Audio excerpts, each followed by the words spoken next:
Hi, and welcome to this Robin of Sherwood podcast, where we discuss the classic 1980s series starring Michael Pratt and Jason Connery. As usual, I'm joined by my co-hosts Dan and Karen. Hello. Hi. And today we're going to talk about two characters in Robin of Sherwood. We're going to talk about Tuck and Marion. So we better start off with the historical aspects of these characters. Where have they come from?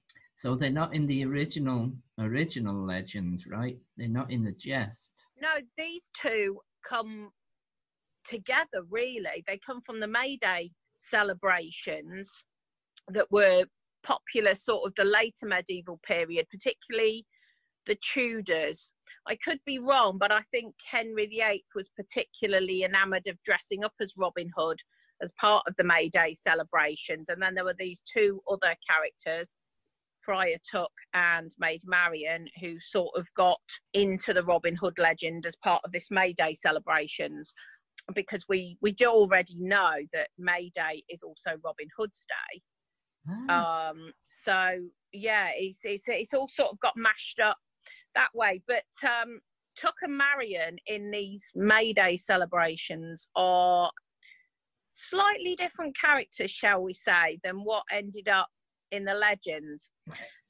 There's, I mean, part of it, to be a little bit crude, is Friar Tuck, if we change the opening letters around, is a completely different phrase.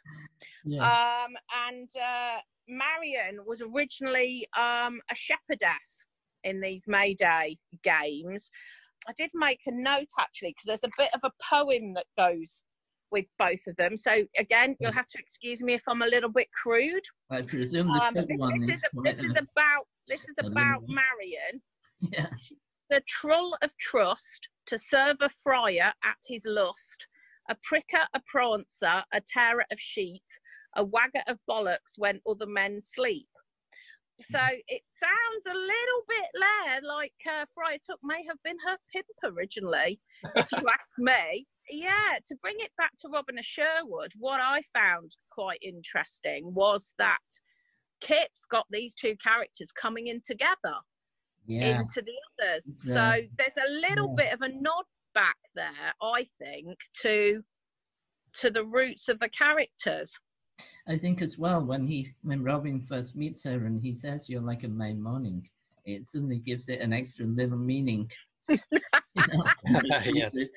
From the May Day celebrations, it just... You know, I've never thought of that before. That's a really good point. Yeah, it just occurred to me now. Yeah. And, of course, you have the 1st of May in the episode, the Feast of Beltane, with Marion, where she's due to be sacrificed by Belen. That's right, yeah. So another one there where it all fits together. So we can... we've just done peeling an onion. Yeah. It's very easy to make Kip look clever because he was. So, I mean, we all know he did the research. So I like to think that this was, whether consciously or subconsciously, that, you know, this was his research. Yeah. Coming out in the show. He just beautifully mixed it together. Basically. Yeah. Yeah. So that's the historical background to that. But of course, Robin of Sherwood did things differently with these two characters. So we had Marion as the ward of Abbot Hugo in the first episode. Or was she the ward of the sheriff? She was the ward of the... She was the ward of the sheriff, yes. Yeah, that was right, yeah. One of the Direno brothers. Yes, Richard of Leaford strangely left Marion to Robert Direno, which you kind of question why, if he's a good father, would he choose to do that? Especially as he was good friends with the Earl of Gwydion. Yes. For example. You'd think he'd have married her off, to be honest, because she was of an age, wasn't she? They were planning in some episodes. They had the plan to do that. No, but I mean, the dad marry her off rather than right. place her as a ward, you know? Well, it depends how long he was in the Crusades. How long he was missing, I guess. He was MIA, presumably, for some years. So it's a matter of whether they just like saw an opportunity to kind of say, oh, we'll take her in because she has these lands and we want them, or something. The only thing... Yeah, I mean, I don't know enough about the history of that particular thing. Yeah. But, I mean, girls were getting married from like ridiculously young ages. So I don't know how long the sheriff and Hugo would have to wait before he's officially like dead and they get control of the lands, in the sense that if they put her in the nunnery, they've got the lands, haven't they? That's their plan. That's a plot point in the first episode, isn't it? Yeah. Hugo's plan is to get her, because if they obviously marry her off, then whoever the husband is gets the land. Yeah. So they obviously, whatever reason they took her in originally, the one you can rule out is your kindness. Yes. So Marion is like, was this the first time she's portrayed as like a stronger female character in Robin Hood, or has this been done before? I'm trying to think back. We had the Wolf's Head thing, but I've not seen that one.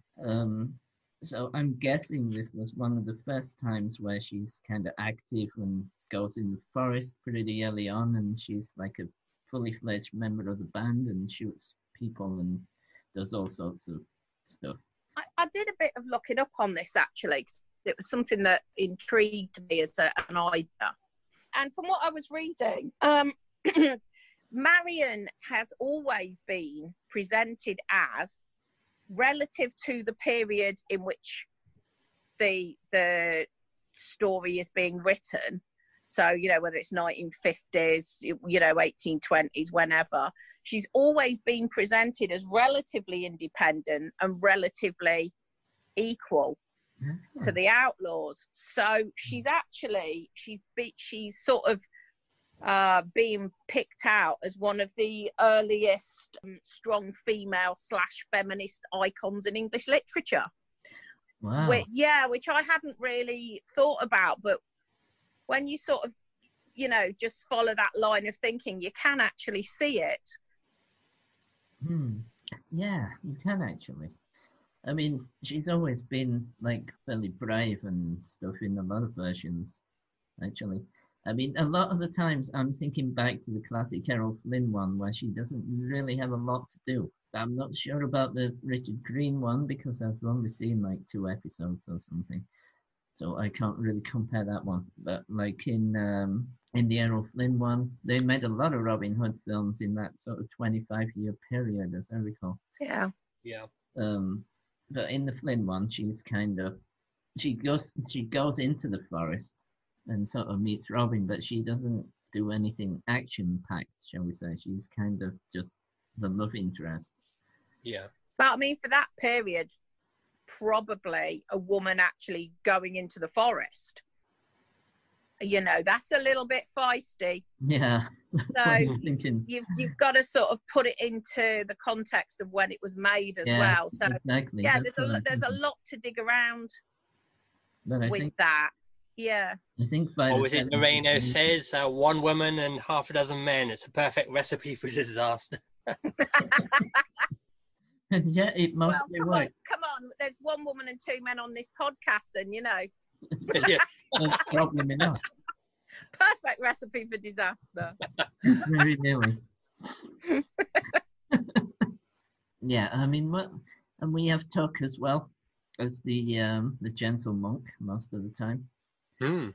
So he's kind of, I'm not seeing a big change in his character from earlier versions. Is there anything I've missed you can think of?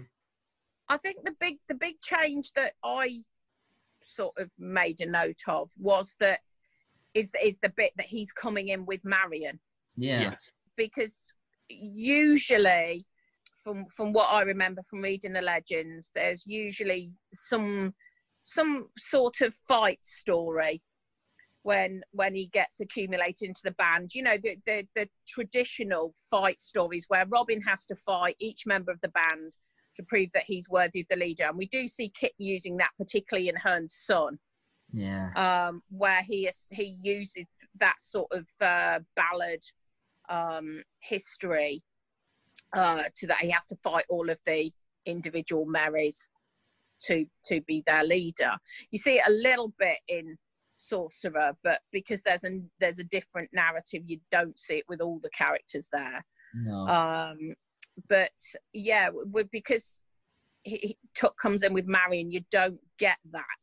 He's almost like an add-on, really, which I think in a way is a little bit of a shame, that he comes in almost as like Marion's sidekick rather than a character in his own right. I think after that, and it becomes Marion and Robin, I think then you see a transition with Phil's Tuck moves over and becomes almost a protector of Much. And then we get to see this beautiful antagonistic relationship with Tuck and Little John, with being best of friends and so forth. That was nice to see. I felt, Tuck, for being such a limited character, he did get quite sufficient time to shine in Robin of Sherwood. And also as well, I think he's not overtly Christian in the fact that, the outlaws will go on there and say, blessed be, and he'll say amen.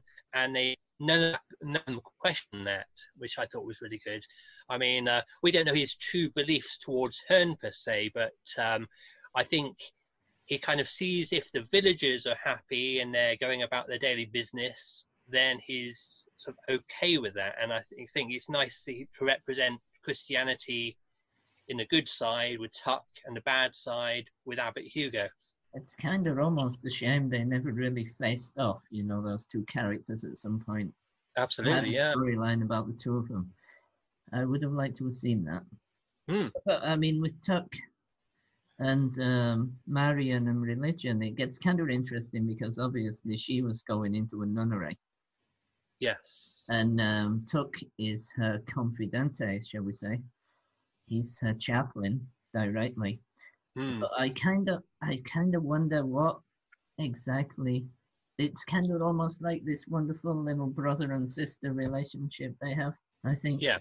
And he kind of just does his best to care for her, which is probably why he went into the forest as well, to be there. He knew Robin was the only one who could help her when Belen took her. Yeah. No one else was going to bother. Yeah, that's right.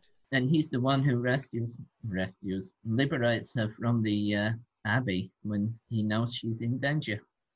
So, yeah, I mean, I'd like to see more of Tuck's religious beliefs. And I think Robin of Sherwood could have done it in quite a respectful way.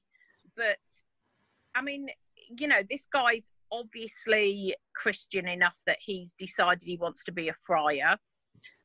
Marion's obviously Christian enough that she wants to go and be a nun, even though I think her decision at that point certainly was largely driven by escaping a completely bonkers sorcerer. But you've got to remember, at the end of Time of the Wolf, that's where she runs off to again, isn't it? To go and be a nun. So there's strong feelings there on some level. She sees the church as somewhere safe. Yeah. But they don't really ever explore that. I'd have quite liked to have seen, maybe Tuck conducting a little service in the corner of the clearing with Marion, at some point. Just little nods here and there, like that. I mean, the flip side, of course, is Nazir's a Muslim, but we never see him really doing anything. Yeah. Either we never see him praying. So I suppose there's a conflict there. You've got part of the Marys who are, for want of a better word, pagans, and are following Herne. I imagine some people like Scarlett and John are perhaps give or take with the religions. That's always the sort of impression I get. They're just like, yeah, whatever, get on with it, mate. Yeah. But then you've got obviously Nazir with his different religion. You've got Marion and Tuck with theirs, and it would be quite nice to have seen some sort of, not necessarily a long discussion about it, because after all, it's a tea time kids / family show, but just a little bit more development in that area I'd have quite liked to have seen. It's just interesting because there are storylines they could have done. Yeah. It would have to be specific ones, and the problem is it is Robin of Sherwood. You can't do a whole story on Tuck. Although, if you look in prophecy, I think Robin Hood's in it for about 15 minutes, and most of it is Gisborne. It's just scene after scene of Robert Addy, and he carries the whole thing. True, yes. Really well. But so you could do stories, which is some of the best episodes, which are kind of Robin light, shall we say? But you have to be careful with it, and it won't work every time. Yeah, I mean, you've always got to remember that a lot of the show is driven by action. Yeah, you have so you can't have too much sort of soul searching and all the rest of it. But just a little bit more. You could do it nowadays. Yeah, now, for sure. But you couldn't do it back then. It's just not part of the 1980s vocabulary on TV, shall we say? I tell you something I did discover, and you just go, what? There could not be historically a friar in Robin Hood's band in the historical period when Richard the Lionheart was king. What? What? They weren't in England at that time. Really? Okay, right. So, yeah, but obviously the flip side of that is the earliest ballads have a king called Edward. Yeah. So, but yeah. I mean, Richard Carpenter once said the biggest mistake they made with Robin of Sherwood was putting any kind of date on it anywhere. Yeah. In any episode. It's difficult, isn't it, though, because you've because of the Robin Hood story, it's always got the sort of connections with the kings, hasn't it? And once you can't just say the king and not say who it is. Yeah. Yeah, true. So it's kind of the moment you say King Richard, people go, aha, I knew it. So like you can't get out of it. So you have there's not that many Richards, is there? Richard the Third sort of screwed that one up. But you can imagine at the convention someone saying something like, we knew it was Richard the Lionheart, and he said, no, the king is called Richard, but that's his middle name. We don't know his first name, so it could be anyone. Of course, if you put it later as well, if you put it into Edward's reign, then that takes out everything about the Normans and the Saxons, because they didn't exist then. So it's a bit of a reach in the period it's set, though, isn't it? To be honest, but in like 1070 or something, just after Hastings. Yeah, might work. I don't know. I'll move it even further back in time, so it's like Vikings or something. I've been doing quite a bit of research. Scratch that. Been doing a bit of research lately into Elric and, of course, his Saxon rebellion. And I thought, of course, he's going to be under a different king. That wasn't Richard the First then. It was actually back to Henry II. You've got to be thinking all that way back. And, of course, there were kind of really no rebellions that I know of back then. It's an interesting. Of course, Aelric is a Saxon name, but it would be A-E-L rather than A-I-L. But yeah, that's a Saxon name. I mean, I know we were having a chat a while back, weren't we, and just having a laugh about what was he rebelling against? Is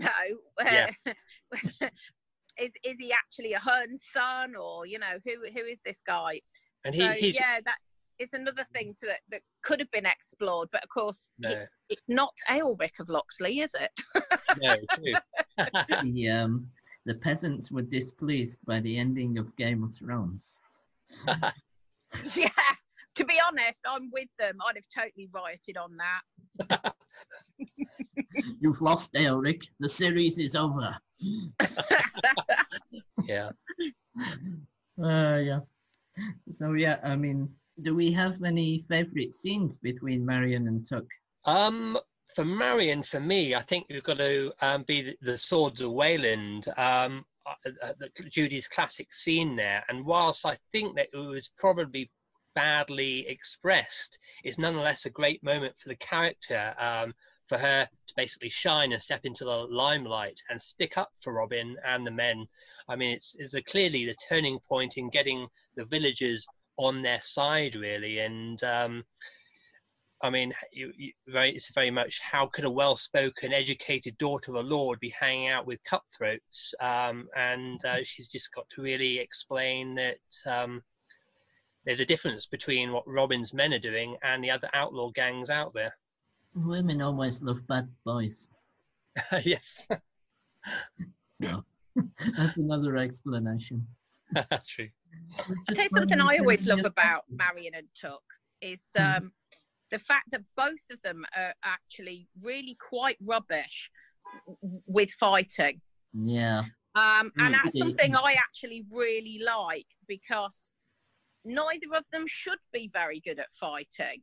No, you know? Absolutely, yes. Yeah. That's the point. And I think in a modern Robin Hood, both of those would almost be like practically superheroes, Yeah. you know, like the rest of the band. But I actually really find it quite endearing that they're absolutely useless, the pair of them. And that's exactly what they should be. I'm not saying that detrimentally at all.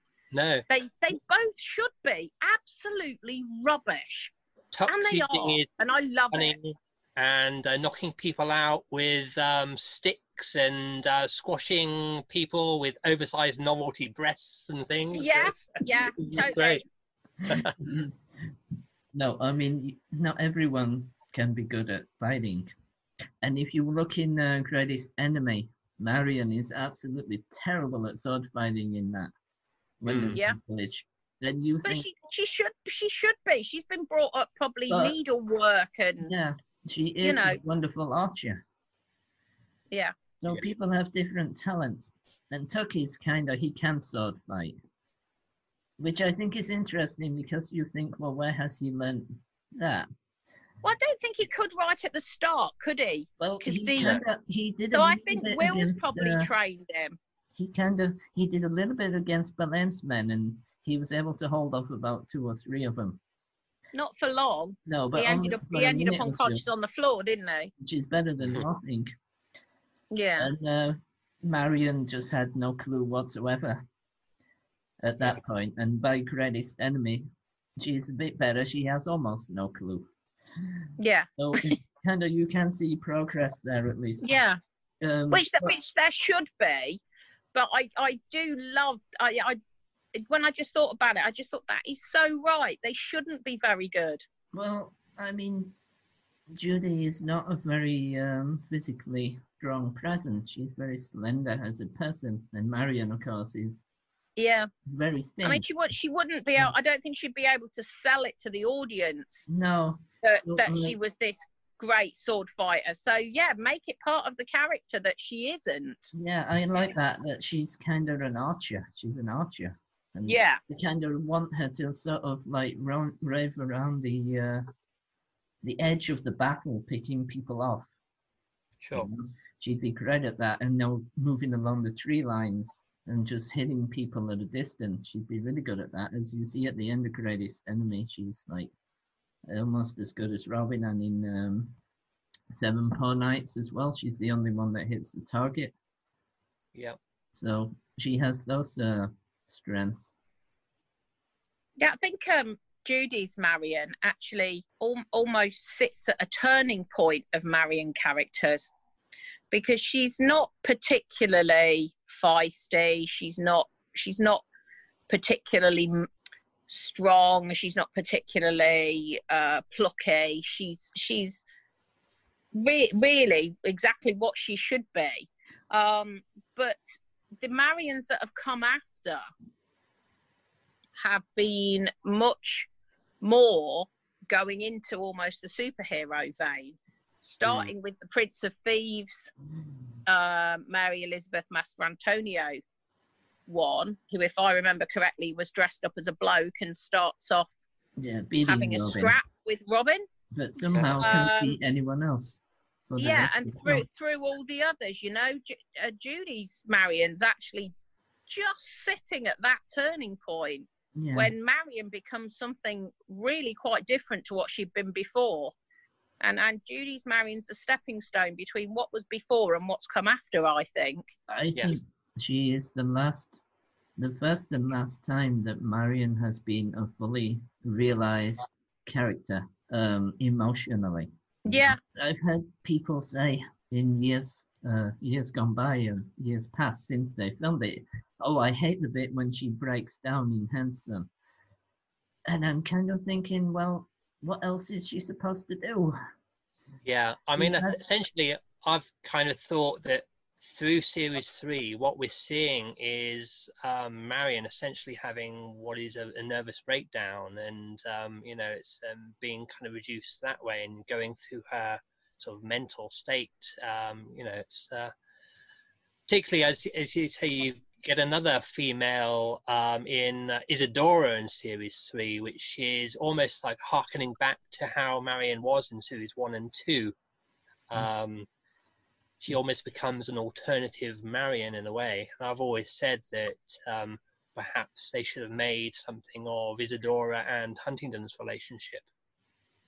They could have. I mean, Isadora is kind of a proto-Marion, we say. Yeah. The problem with her is she's stuck in that castle, isn't she? Yeah. So she's it's not like she can go off on holiday for a few months to Sherwood or whatever. She's stuck there guarding King Arthur and what have you. I mean, I do get the point about Marion having a bit of a nervous breakdown. I mean, personally, I think she's had the majority of that nervous breakdown between series 2 and series 3. Yeah. Which is why I think her dad's taken her in, you know, and I think getting kidnapped was basically the final straw. And the relationship with Robert, which develops very slowly, I think is her recovering, but she's still very fragile, which is why when she thinks she's lost him, it's like it's PTSD, really. It's massively triggering her back to the greatest enemy, which is why she goes back to nunnery. Like when she starts the series, there's something quite cyclical about her behaviour with that. And of course, she gets held hostage at least 3 or 4 times during the 3rd series as well. So she tries to break away and grow and comes a little bit closer to Robert. It's always one step back as well. Yeah. Yeah. Due to lazy writing and plot mechanisms. Yeah, I mean, I'd have liked her to have approached, say, Will or Nazir, or you know, and just said something along the lines of, lads, I'm getting quite annoyed about this. Can you teach me a bit more how to defend myself? Would have been better if bit of development there. If Marion could break the 4th wall and find Anthony Horowitz and said to him, "Look, I'm really tired of this. Can you stop writing this stuff?" That would be like kind of trippy but cool. Although I did like her altercation with Prince John in the bedroom. I mean, obviously that scene was written by Kip, but that is proper Marion, that is. Oh yeah, I mean that's absolute classic Marion. Yeah, I mean it's kind of annoying that she kind of regressed in some ways. Yeah. We did have a discussion on the Robin of Sherwood Facebook group recently about if Marion could have taken over the band after Greatest Enemy, and I'm kind of into minds about if you could have done that. I mean, they couldn't have done it in terms of the production, because you'd have made Marion and Her Merry Men a few years before they actually made that series, and Tony Robinson would be like, "You've stolen my idea." Yeah. Or it would have been the greatest spoof ever. It's one or the other. So, but I would it's kind of a funny idea to me if they could have gone in that direction at all. Yeah. Of course they didn't, because it's Robin. I don't know what Dan thinks, but I really don't think that would have worked. I don't two strong male characters, to be honest with you. Yeah, I think Will, the first time they'd run into any trouble, Will would have gone up like a rocket. Yeah. John would probably have tried to calm him down. Those pair would have had a massive row. and then everybody would have flounced off into the undergrowth. So it's pretty much what happened. Yeah, maybe she tried. It. Maybe she tried it, because they did say they tried to carry on, didn't Yeah, they? they tried. Moral, books, they tried all summer or for so long. Yeah, I think she would have gone back to her dad fairly quickly. Yeah, because I think the minute Sir Richard of Leeford found out that Robin was dead, I think he would have gone straight to Sherwood. Yeah, and got and you know, sort of said to her, I think you should come home, and I think she would have been broken enough that she went.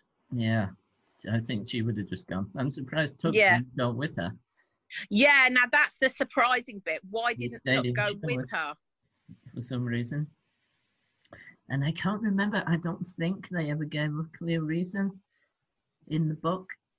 No. I mean, maybe he was still trying to hold it all together with the other guys in the party. Like, maybe she did go early and they were just still trying to hold it all together. Yeah. And then, because I think the big bust up would have been between Scarlett and John, personally. I think that would have been the big bust up. That would have been the one.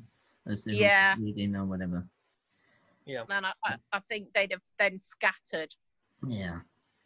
I think my favourite, if we talk in Marion scenes, and then we talk Tuck scenes, my favourite Marion scene is the one in Cross of St. Cyricus between her and Robert. You know, the one where he says, I don't know how to tell you.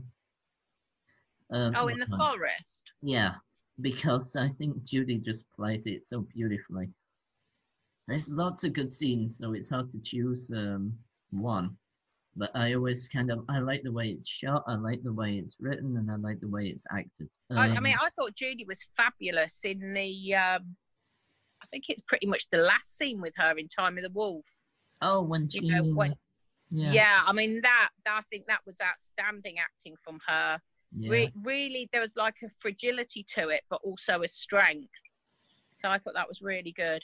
I think she was wonderful in that scene, but terrible in the crying scene beforehand when she's on the bed. Yeah, yeah.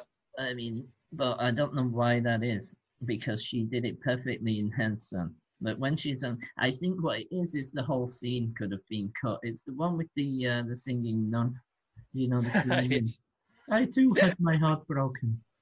At least there wasn't a flying nun. Yeah, it just seems so.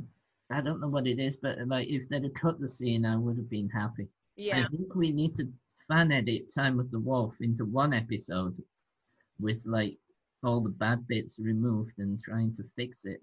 I've kind of thought about this for years if we could do it. I don't know if we can, but it's something that's going around in my head for some time. It'd be an interesting project, certainly, but we'd probably end up arguing about which bits to leave and which bits to cut. Well, that's the thing, isn't it? You always, like, someone else has a different idea, like, why you cut that line? I like that bit. That'll be the next podcast, scene by scene arguing about Time of the Teeth. Yeah. You could probably cut it, but I don't know if you could save it. That is all I will say. You could. There are elements of that episode that I do like. Yeah. It's mostly sort of the emotional. Yeah, those are the best elements, bits. really, more than that. Yeah. The problem is you can only ever take anything out. You can't put anything in, unless you've got a real. Unless we find those rushes. Yeah. So you can only ever take something out. Yeah.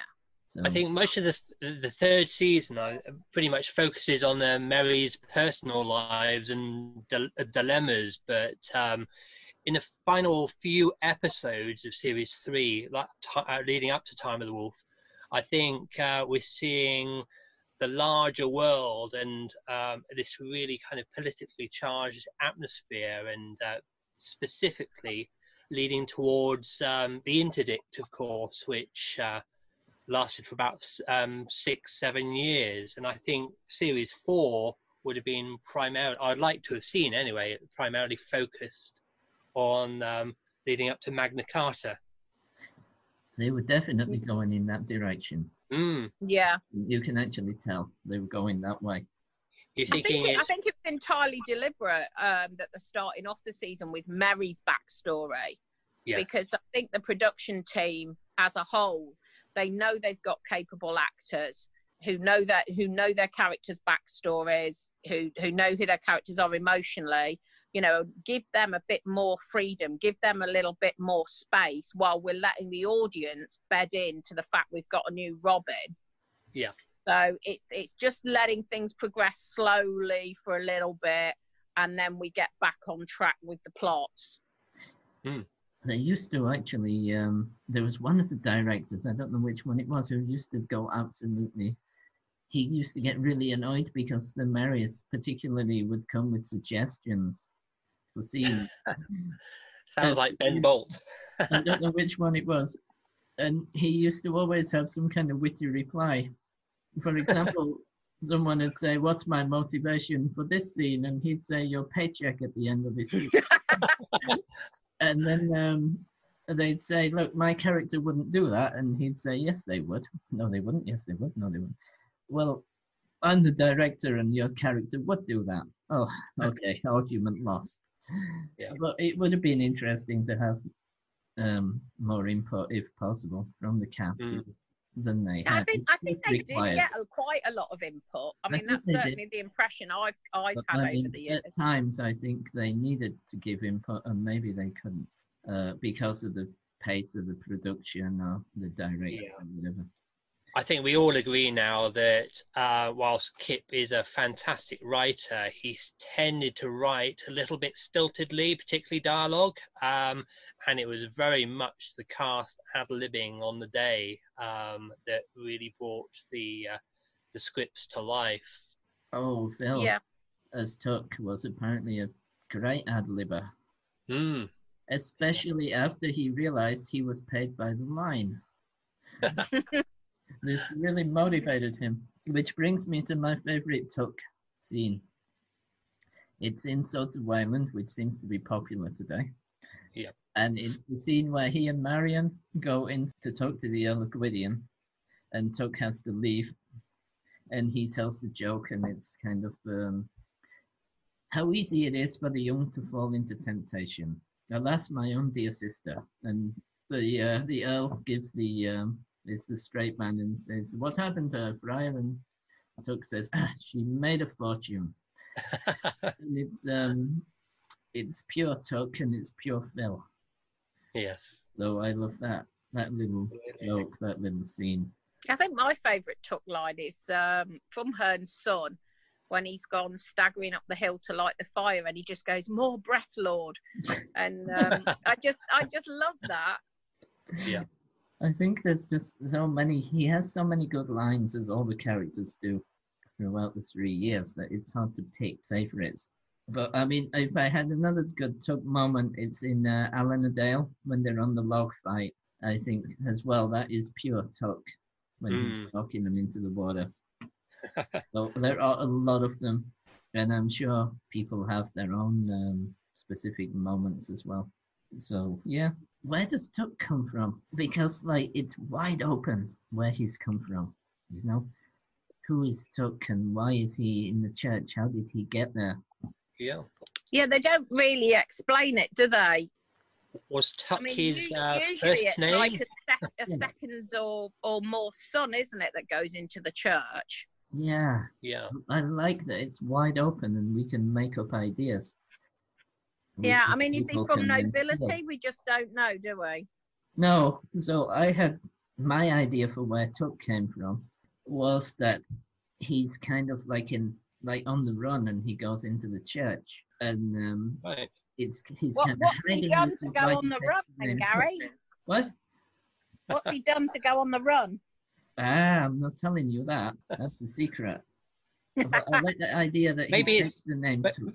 Maybe it's just downtime from panto season. Yeah, can get another job. he played Tuck so often that he went into the church and the method actor. Yes. He thought, "Hey, up, I better learn this." I'll tell you what I never understood about Tuck in general. This is not to do with Robin of Sherwood. Is that he's always the fat friar. Yeah. Traditionally. But he pops off to the forest, where, to be fair, they must be living hand to mouth. Doesn't lose weight, does he? No, I mean, we've talked about this before. Yeah. It is kind of a funny thing.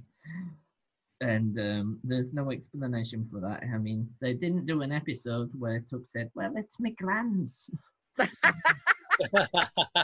I mean, yeah, it's supposed to be like a political comment on the church, isn't it? And the fact that they're all well fed and fat and, you know, got tons of money and blah, blah, while everybody else is, you know, living in extreme poverty and nearly starving. But it doesn't hold water when he's been hanging around in the forest with these guys for quite so long. And this is my theory, that one of the reasons we love Robin of Sherwood is because the characters all have individual silhouettes. So we can recognize them simply by their shapes. But Marion and Much can't. You can recognize Marion because... oh, and the Nottingham Guards can't recognize Tuck either.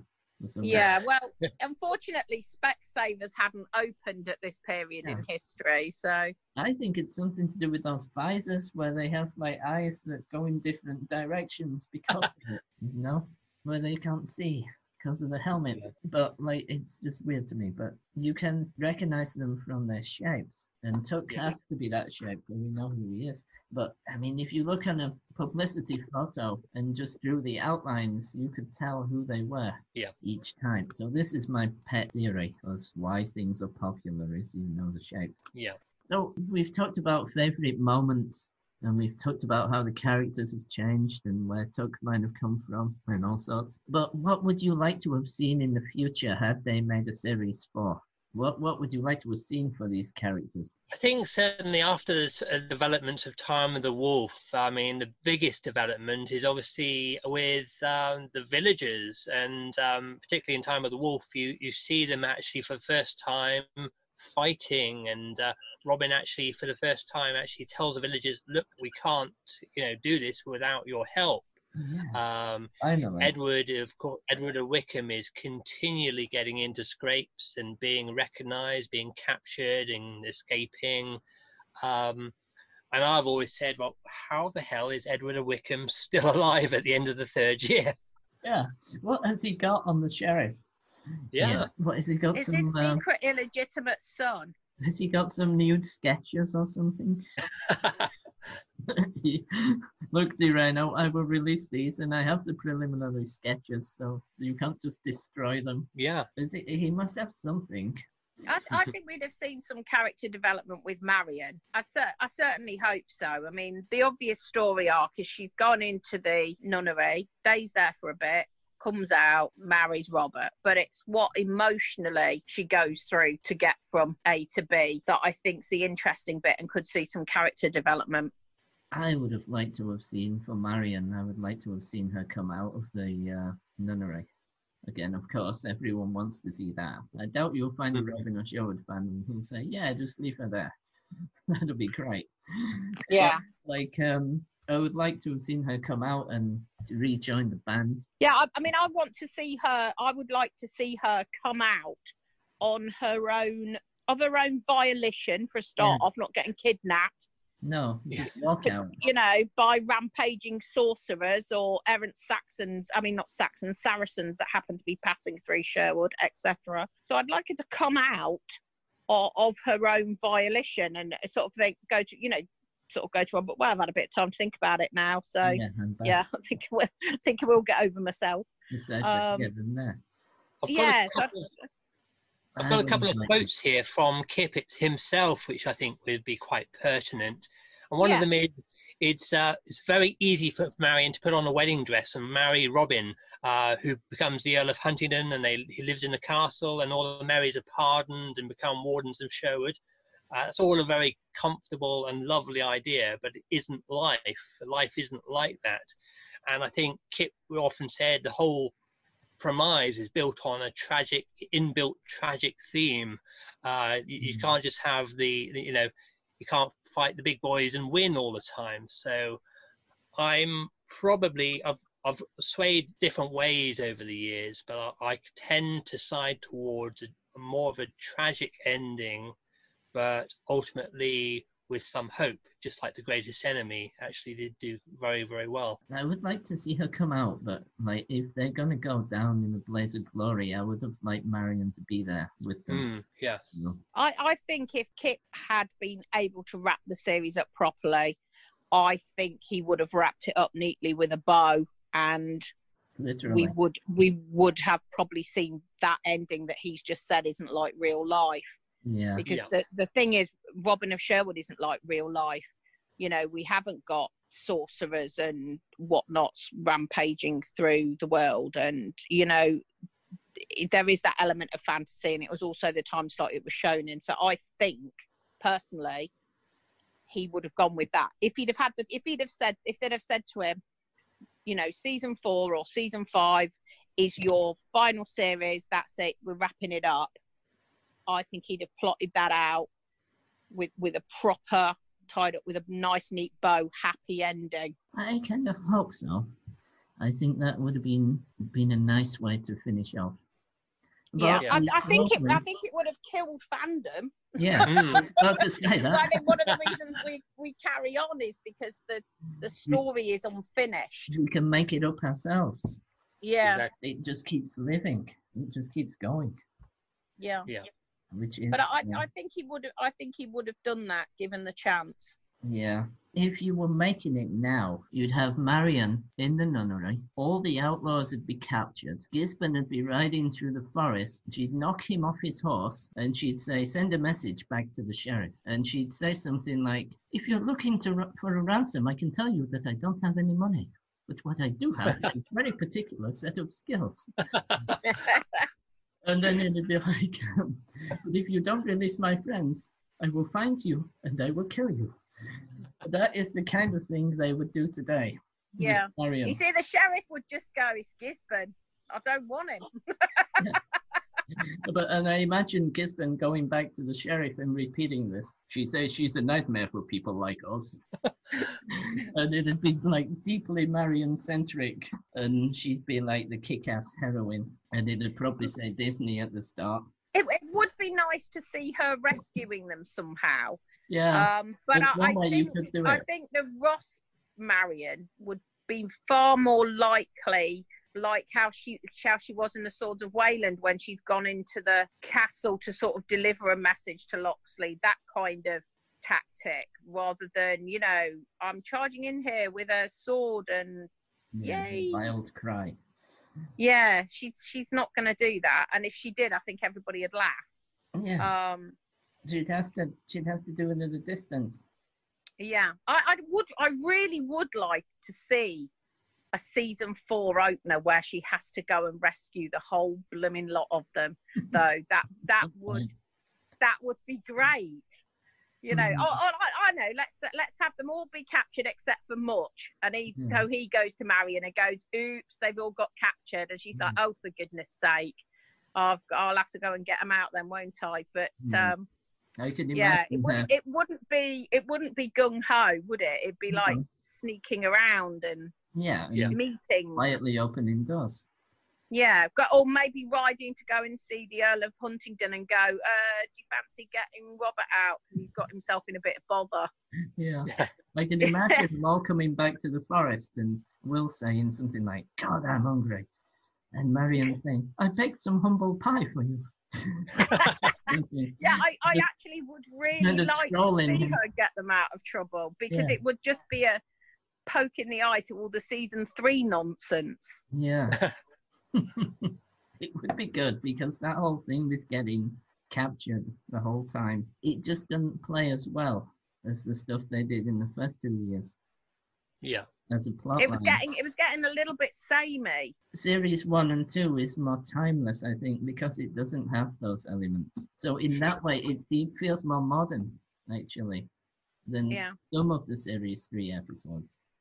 I mean, I do love season 3. I really do. Yeah, and I think a lot of that is down to the fact that of the 3 series, it's season 3 that I know the best, because I watched it so often, and I really am incredibly fond of it. But I just was getting a little bit tired of what they were doing with Marion. Maybe Judi was as well, and that's why she wanted less time. Yeah. In season Probably. 4, you know. I think she can't have been very old. What, 22 when they finished? Yeah, I mean, none of them were really. And I mean, she was kind of, I can do. they're old enough to be their parents now. It's almost, yeah, like Sir Richard or something. Yeah. Stop filming and come home. Tell you something I did notice, actually. Richard of Leeford, I mean, in the legends, he's Richard at the Lee. Yeah. And he does come in with this story about he's got a debt that he's got to pay back to the sheriff, which Robin helps him out with. That's actually his story in the legends. He's only ever in it, I think, about usually the once. So it's lovely that was brought in Hearn's Son, even though the character's been established for 2 seasons. But Marion, I don't think I've ever seen before as his daughter. No, I don't believe so. Unless it's in E. Charles Vivian or something. Yeah, I just don't recall seeing it. I have come across Marion or versions of Marion, because there's one version's called Matilda, as being the child of the Earl of Huntingdon. Interesting. So I've never heard that one before. Yeah. So he's got 3 of them. He's working his way through the cast. Yeah, those Earl of Huntingdons, they get about a bit. In series 5, it'll turn out that Nazir is actually another one of his children. It's quite interesting when you read it, where, you know, sort of the background of Marion is obviously quite dodgy, the historical background of her. And yet the more recent portrayal, she's almost always a noblewoman. Yeah. She's actually had quite the renaissance. You can't imagine her as like anything, even in the modern day. You just can't see her as like a peasant woman. No, but yeah, that's where she came from. So I do find that quite interesting, and particularly when you've got sort of like the Will Scarlet character, who is generally a nobleman, and then he's going downhill. He's becoming more peasant-like. I mean, so yeah, that's quite funny. The last thing you want, though, I mean, Judy's accent and voice is perfect for the role. The last thing you want is to have her a Barnsley accent or something. Oh, you'd have cast somebody completely different, wouldn't you? If Robin bursts into the room. You don't want her saying, "Hey up, who are you?" Hey up, me duck. My name's Marion. It just wouldn't work out. So talking about regional accents, actually, on a side thing, the inverted commas historical Friar Tuck is in 1417. There's 2 royal writs which refer to a Robert Stafford, who was a Sussex chaplain, and he's going by the alias of Friar Tuck, and he was still at large in 1429. I mean, you can sort of see there that he's not part of the original characters as well, because the original characters are generally have got some sort of connection either around Nottinghamshire or Yorkshire. And this guy's Sussex, so he's miles away, and it's unclear if he's taken the name Friar Tuck because it's already in the public consciousness, or if he's the original. Yeah, that's what I was thinking, has he just taken on a common alias? Yeah. Which would mean that the name that's the first historical reference to a Friar Tuck. Ah, so we have something that goes a bit further back in time than the Mayday. Yeah, but it's still relatively late. Yeah, so he was well known, our dear Friar. So I think we've pretty much covered everything on this one. Good. Yeah, you reckon? A little bit of feedback about the reaction to the first audio, Gary. Yeah, I was going to mention that before we went. We got great feedback, so thanks everyone for commenting. And it's really nice to have positive output, relating to your creative endeavours. So. Yeah, I mean, we're just doing this for free for other fans. So if you enjoy it, that's great. yeah, so thanks for that. Good to talk about all this stuff. So we'll see you next time. Okay. Bye. Bye.